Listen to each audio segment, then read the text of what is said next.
MySpace user files. Before Facebook and Twitter became popular, MySpace was one of the biggest social media platforms on the internet. It grew in popularity, especially for showcasing a lot of early internet musicians who would eventually become mainstream artists, like Adele, Avicii, Arctic Monkeys, and Owl City. User profiles had loads of customizable options, being able to add background images, different layouts, and showcasing one's music taste. By the early 2010s, MySpace became overshadowed and faded into irrelevancy, basically being turned into a punchline by the wider internet. In 2018, a Reddit user on r/tech support reported that they were having issues with playing music on their profile.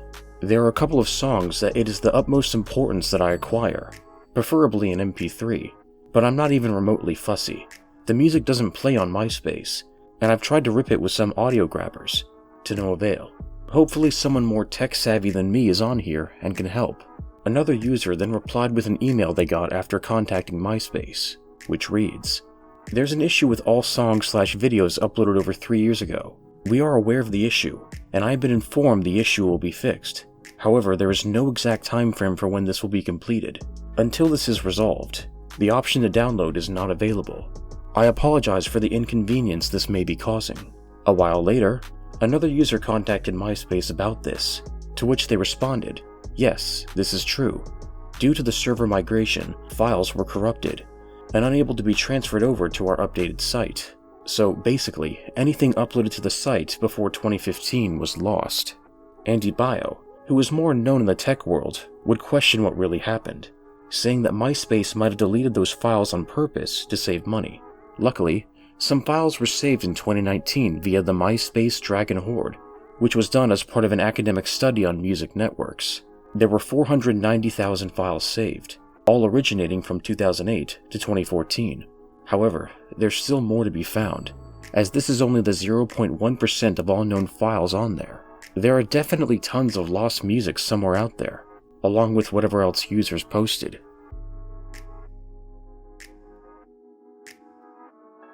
Twitch plays Pokémon.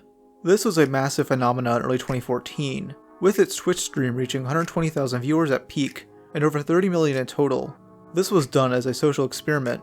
Basically, Twitch users would parse commands through a chat room in order to complete various Pokémon games, starting with Pokémon Red. It was developed by an anonymous Australian developer, eventually receiving a Guinness World Record for the most participants on a single-player online video game, as a total of around 1 million people participated. However, despite its success, a good chunk of the stream is nowhere to be found.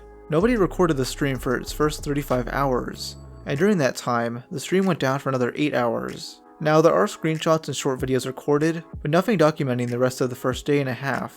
Much of this was compiled by Reddit user JimmyG123, and more content would be found around 2023.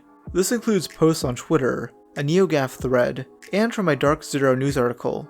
Who knows if there's more? It's definitely possible. Perhaps the whole thing won't be discovered, but somebody has to have longer recordings of Twitch plays Pokémon.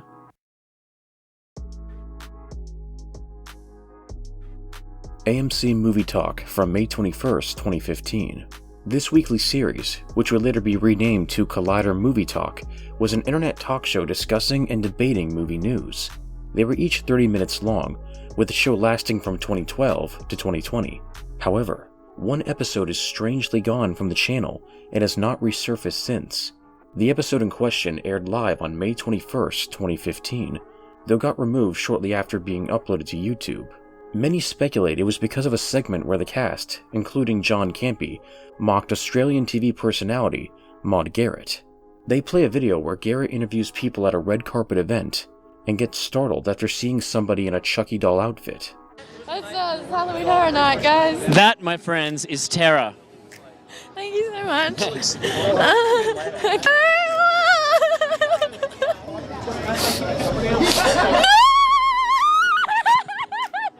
She'd eventually upload this to her YouTube channel, which the cast then reacted to. According to viewers, they completely ridicule her in a pretty cruel way, mind you. The channel probably took it down to avoid backlash, though a lot of this is just speculation. As of now, it's unknown where the episode is, and AMC themselves don't own the series anymore.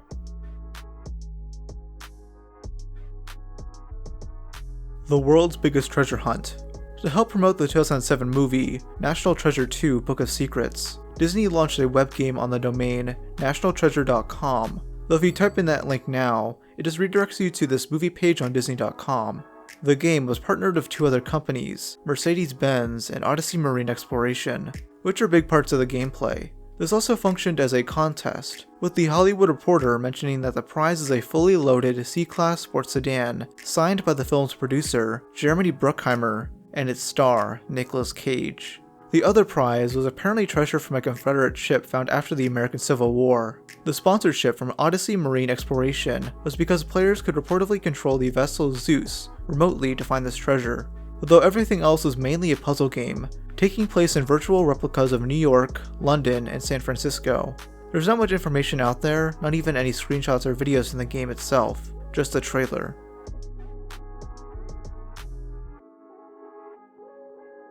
Absolute Zero. This strange project was an animated web show released back in 2000 on the website Mondo Media. Mondo Media is an animation company mainly known for producing series like Dick Figures and Happy Tree Friends. Absolute Zero didn't last as long though, only lasting for a year with 32 short episodes. The episodes would remain up on the Mondo Media website until 2006. The show featured the characters Vita and Ozzy, who hosted celebrity interviews with various cartoon parodies of these people. Various YouTubers over the years have uploaded archives, though some are in poor quality. Most recently was the channel Magic Bag Archives, who uploaded 3 more episodes on March 10th, 2024. The ones we do have feature the interviews with Marilyn Manson, Madonna, Slipknot, and Snoop Dogg, and more. Of the 21 that were missing, the most notable include Justin Timberlake, Gorillaz, and Courtney Love. Many screenshots do exist of these, and it's only a matter of time that more of these episodes get located.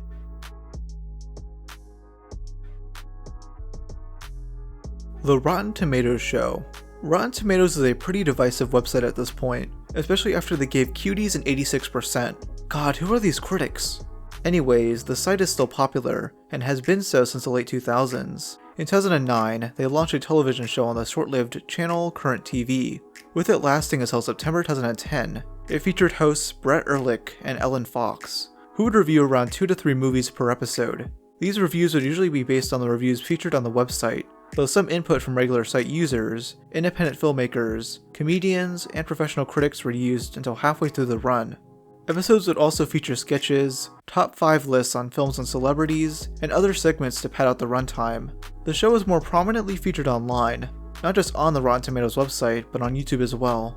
Though in 2013, Current TV would shut down and become an entirely new entity, resulting in all of its content being scrubbed.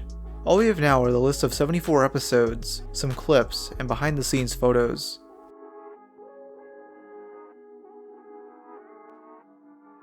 Quibi. Film producer Jeffrey Katzenberg, who you'll know for founding DreamWorks, decided to launch his own streaming service.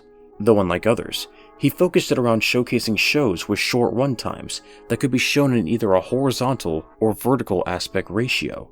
Katzenberg intended this short-form content to be suitable for those out and about needing stuff to watch, perhaps if they were on a bus or on a quick coffee break. Shows on Quibi included an adaptation of The Most Dangerous Game, starring Liam Hemsworth, a reboot of Punk'd, a show called Dummy starring Anna Kendrick, where she befriends her ex-boyfriend's sex doll, a stand-up comedy show with Will Smith called This Joka, and way more. This project failed, as it launched at the worst possible time, April 2020. The pandemic made its unique premise useless, as people couldn't go out of the house in general. Quibi could never compare to the other streaming platforms, as despite the app having 1.7 million downloads in the first week, that couldn't compare to the 1.75 billion Katzenberg and the Quibi company spent. In October, it was announced that the service would be shutting down, with that being official on December 1st, 2020. Now much of the content would be relocated to Roku, with various shows never airing on either. Most notable was the idea by Mr. Beast's manager to post his content on there, though this was cancelled.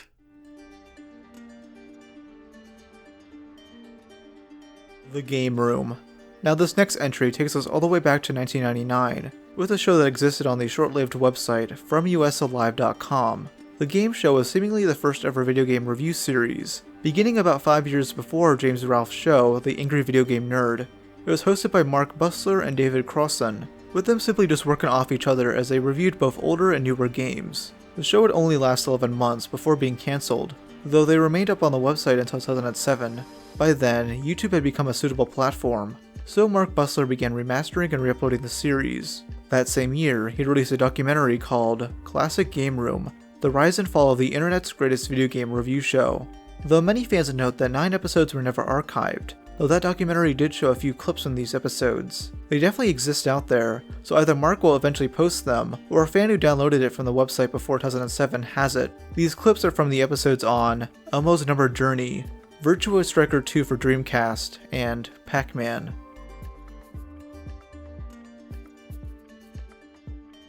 Walt's Wisdom and Walt's Warning. In order to promote the series Breaking Bad, 2 Flash games were released which incorporates footage from Bryan Cranston himself. The first one was called Walt's Wisdom, and was released in 2008 alongside the pilot episode. The only known footage from this game takes place during the climax for that episode, as Walt prepares to evade who he thinks is the approaching police. That you waste too much time sitting by this computer. Well, I let life pass me by too. 50 years before I could truly say I am awake. Look, you're only in your 30s, you still have time to change. So whatever you can do, or want to do, or dream that you can do, start doing it right away, because there is nothing more dangerous in life than not living. And don't be like me, be yourself. Good luck. At the end there, he crosses off that person's name before seemingly making another message. Besides this, we also have a screenshot of the menu, where you could enter your name and other information before Walt sends a message. The sequel, titled Walt's Warning, came out a year later in 2009. This time it takes place during Season 2, with Walt finding the player stranded in the desert. He scolds the player and questions why he's there in the first place. Depending on where you look, Walt will either harm you with his gun, or various chemicals. You just can't take your eyes off that, can you? Huh? What a good look. What would you do even if you got a hold of it, huh? It's a prop. It shoots blanks. I borrowed it from our high school drama department. Or should I say, stole it. Once waking up, a warning message can be found nearby. Despite both games being received quite well, with the second one being nominated for a Webby Award, they both fell into obscurity. Once Adobe Flash discontinued in late 2020, both games have become unplayable. We do have a good amount of footage though, along with a behind-the-scenes video for Walt's Warning. Bryan Cranston himself also apparently recorded thousands of takes with different people's names, so that opens up another rabbit hole by itself.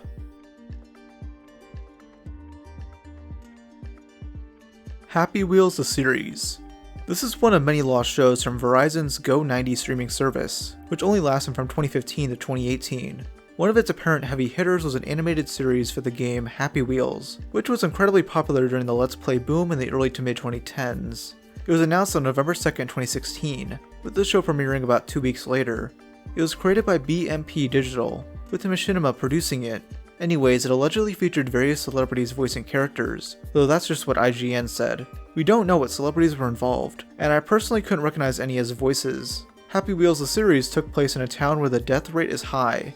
Each episode follows new people, as a fictional organization called DEATHS, aka Defensive Education Awareness Team and Healthy Society, fails to lower the death rate. Out of the 10 episodes released, only one is missing, titled Steven Saves the Day, which we only have a promotional image of. Reddit user Kikuter asked one of the voice actors for its script, which they posted on January 11th this year. On June 24th, 2024, Twitter user Kikaku629 was able to find 2 additional screenshots, which are from an anonymous source. The Runner. The Runner is yet another Go90 show with some lost episodes, though it has a more interesting history compared to Happy Wheels the series. It was first pitched in the year 2000 by Matt Damon and Ben Affleck, though got temporarily scrapped until 2006. It would finally get picked up in the spring of 2016, with the show being hosted by Kaj Larson from Vice News and Matthew Patrick of Game Theory fame.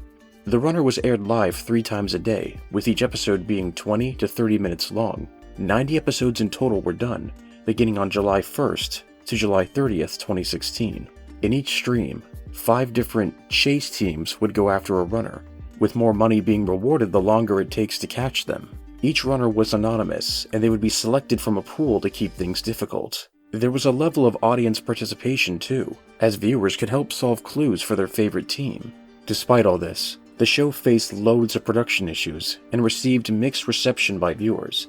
There were loads of audio problems, time issues, and a runner's face was left uncensored for one single frame.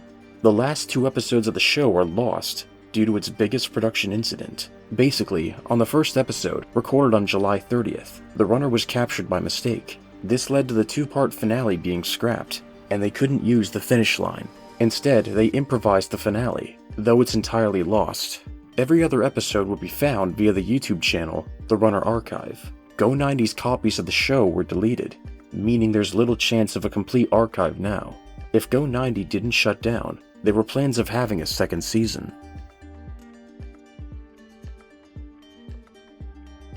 Cinemassacre Extra Motherfuckin Mario. Earlier in this video I mentioned James Rolfe, the creator of the angry video game Nerd. This is one of many series done under his production company, Cinemassacre, and others would either be hosted by Rolfe himself or his friend Mike Matei. The two would make a second channel called Cinemassacre Extra, which is now called Cinemassacre Plays. It's a Let's Play channel with other content you'd expect from a secondary channel. One of these was a live stream conducted by Mike on June 17, 2016, where he played 1985 Super Mario Bros. Many fans reported that Mike was clearly drunk and inebriated during the stream, leading to heavy criticism. Mike would take it down not too long after, though he denied being drunk. This made things worse, as instead of taking full accountability, he was seemingly lying about it. Only a 4-minute clip from the end of the live stream was found, with it being shared on Reddit. One user stated, "Yeah, I saw it live. It got posted to the r/the Cinemassacre right away, and I was awake and modding at the time, and saw it from pretty early. He was falling over and dying on World 1, and his slurring was really bad. The stream would soon get the nickname Motherfuckin Mario, in reference to Matai's nickname Motherfuckin Mike."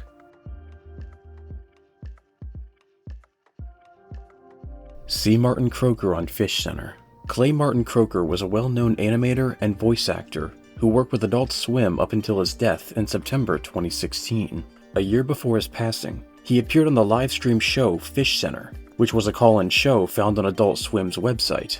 Some of it would air on television later down the line, though it was edited down. The episode with Kroker was seemingly recorded on or before July 24th, 2015, due to information gathered on a Facebook post. He appeared in character as Zorak, a character he voiced in Space Ghost Coast to Coast. There is audio of this from someone who called into the show, though it was recorded by the caller. What the hell's your problem? I just want to know if you like sports. Sports? Yeah. Pass. Maybe if I live to be 700. What happens at 700? That's your idea of a good time, like sitting around and watching other people do shit all the time? Yeah.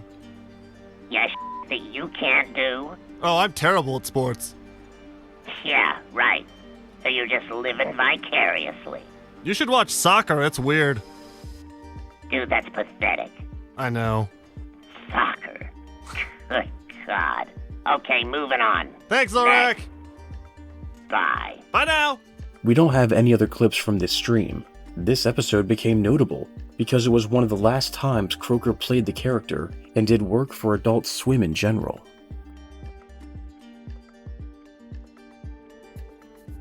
The Funday PawPet Show 9/11 Special. The Funday PawPet Show is a puppet show based out of Kissimmee, Florida, which has been running since 1999 and has around 1,000 episodes. Despite the show usually airing on Sunday nights, the crew scrambled together to make an impromptu episode on Tuesday, September 11, 2001. This is meant to reassure those affected by that day, though the idea of animal puppets doing this is kind of funny to me.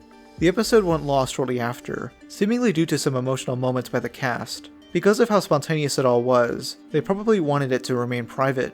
It is possible someone recorded it, but the chances are slim. It was believed that an 8-minute clip was leaked by Internet Archive user Stream Division. However, this was from a different episode readily available on the website. This was realized as it was uploaded on April Fool's Day in 2017, and the episode was done the weekend after the tragedy.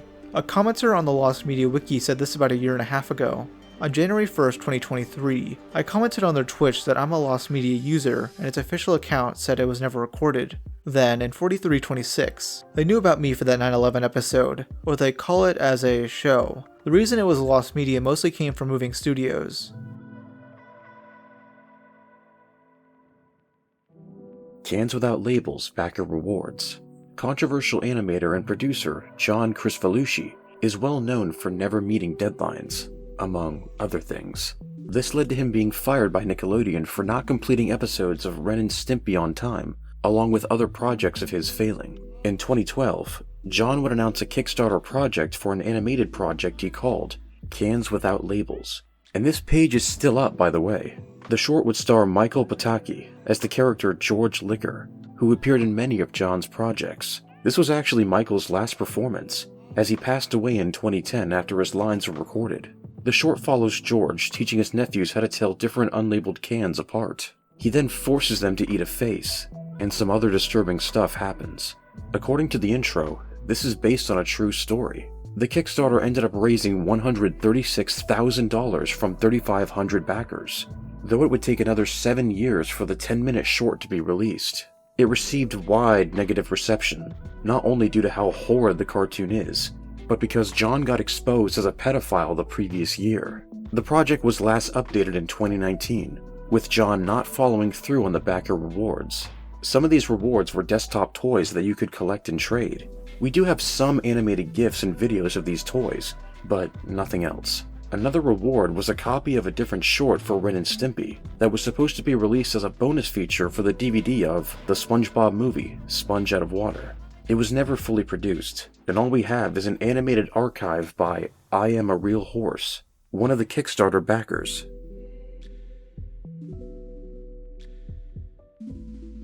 The original versions of SCP-048.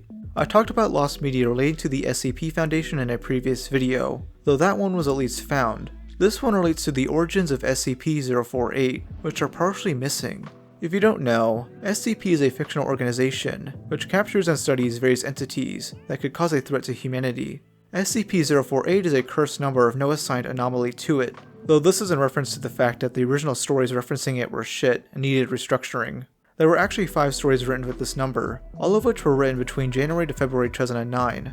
The first was called Joey, an aggressive talking dog. This was removed, and Dr. Gears, a prominent SCP writer, asked others in the community to rewrite it.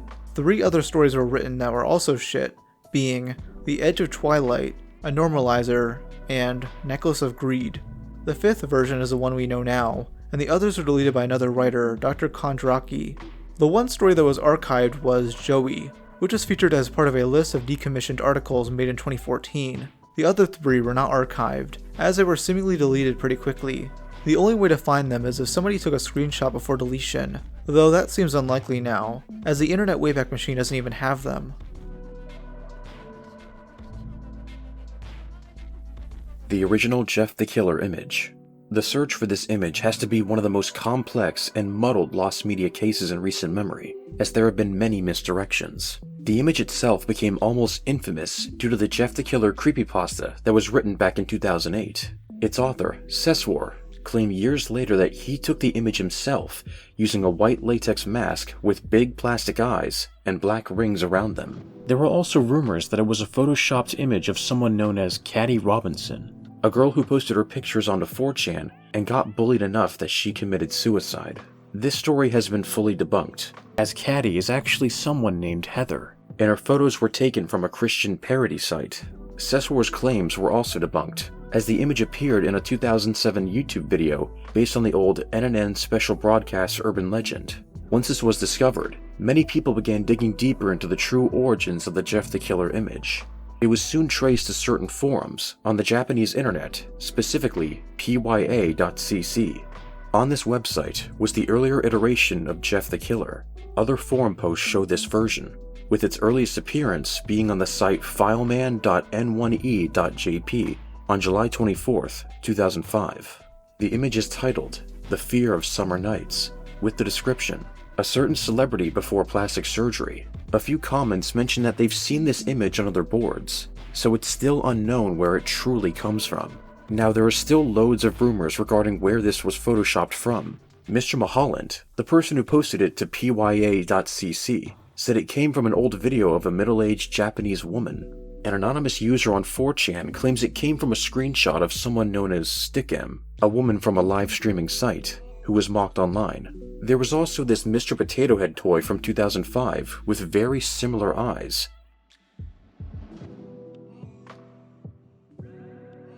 LOL Superman video. Now this next piece of media is technically unconfirmed, but its existence has been speculated on for almost 2 decades now. It's the name of a shock video that began circulating back in 2006, showing disturbing footage from the September 11th attacks. The video, which many dubbed LOL Superman, will be brought up again about a decade later, with an anonymous user on 4chan giving his recollections of it on the X Paranormal board. They posted, "When I was relatively young, possibly around 8, 9 or older, I can remember on YouTube, back in the early days before a lot of rules and restrictions, there being a channel. At the time I obviously didn't know, but it was a trollish kind of channel that uploaded a lot of videos from the perspective of very close to the base of one of the towers. I'm not sure which one specifically, but it was very close to the people that jumped. You could actually see them hit the floor on cars that were below them, and see the damage done to them and such. It was very disturbing and unpopular, and the comments were very hateful towards the uploader. As I can't remember most of them, one of them went along the lines of, LOL Superman, and it depicted a person falling from one of the towers and landing onto a car, I believe. I haven't been able to find these clips since, and I was wondering if anyone else has seen them or has knowledge of them. They were literally filmed a couple of meters away from the bottom one of the twin towers, and the channel was disabled not too long after. Others in this thread would cooperate with this, and soon an investigation began. In October 2022, Reddit user Executor Max would state that he asked the 9/11 Museum in New York if they had a copy, and they never denied that they had a copy of the video. A month later, Reddit user CoolBig1520 stated that he sent a Freedom of Information Act request to the FBI to see if they had the video, which they apparently did. However, they stated that they couldn't give it out since it was being used for a criminal trial. Then, on December 13th, 2022, user Can't Stand Idiots made a connection to another video known as NE521, which was gathered from a previous FOIA request and hosted on the now defunct site pentbomb.com. It's believed that LOL Superman is part 2 to this video, though its content simply show the impact of the second plane hitting the South Tower.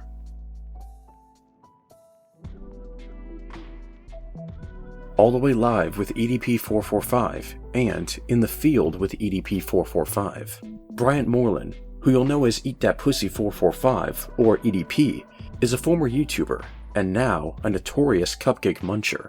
In 2021, he got caught in a sting operation trying to meet who he thought was a 13-year-old girl after sending explicit messages to them. His only excuse was, I was actually coming out here to pick up a cupcake and then go back home. There was, nothing that was going to be sexual involved.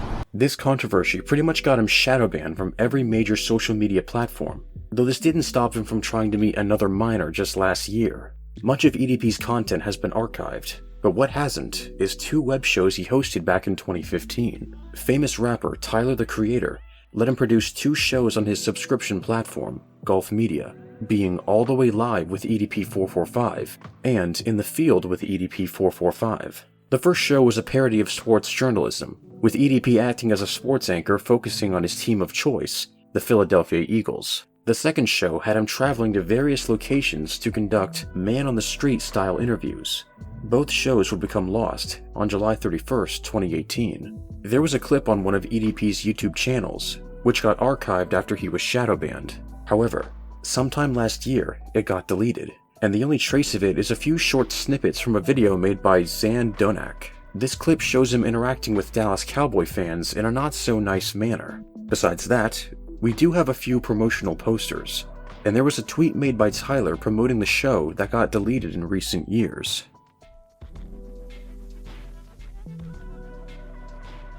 CR6. And finally, we get to one of the most mysterious pieces of internet media, a web show created all the way back in 1997.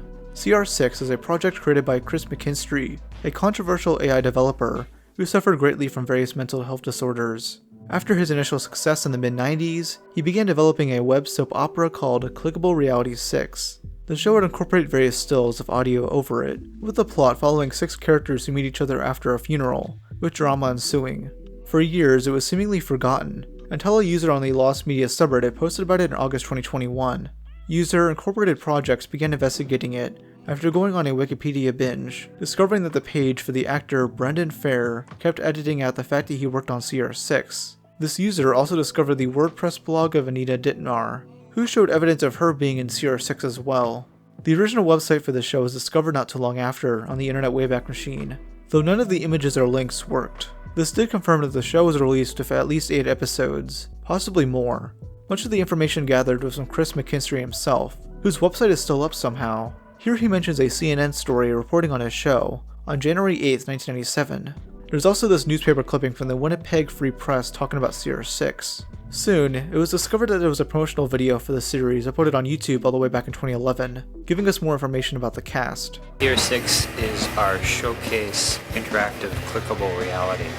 It's a internet-based soap opera, for lack of a better term. It's actually darker than a soap opera. If you click on a person's head, for example, you'll probably get their thoughts displaying in the lower window. Once you have a person or an object selected, you have some navigation controls, so you end up being able to surf a web of a reality. People then dug into Chris's old Google Groups messages, which revealed that while the show was received well critically, it was a financial failure. It was alleged that Chris never paid the cast and crew what they were owed, though he denied this at the time, while taking ownership for losing $1 million. Those who worked on the show were contacted, and while some were helpful, others were apprehensive. This led to conspiracies popping up, since it seemed like the show's existence was trying to be covered up. They all tie back to Chris, who has a scummy past, and would end up isolating himself in Chile before his suicide in 2006. Some suspect that he faked his death to avoid any legal repercussions for his financial troubles. There's also an IP address from Chile, who's been editing out parts of Chris's Wikipedia page, even parts of proper citations relating to his death. This can honestly be a video in and of itself, so expect that soon. Either way, there really hasn't been any new leads on CR6 in over the past few years. The investigation slowed down shortly after 2021, and we have no known footage from the show. Many internet historians are hoping to find it, as the show is hailed as one of the first internet shows in general. Maybe a new lead will pop up soon, and the search can continue, whether Chris is alive or not.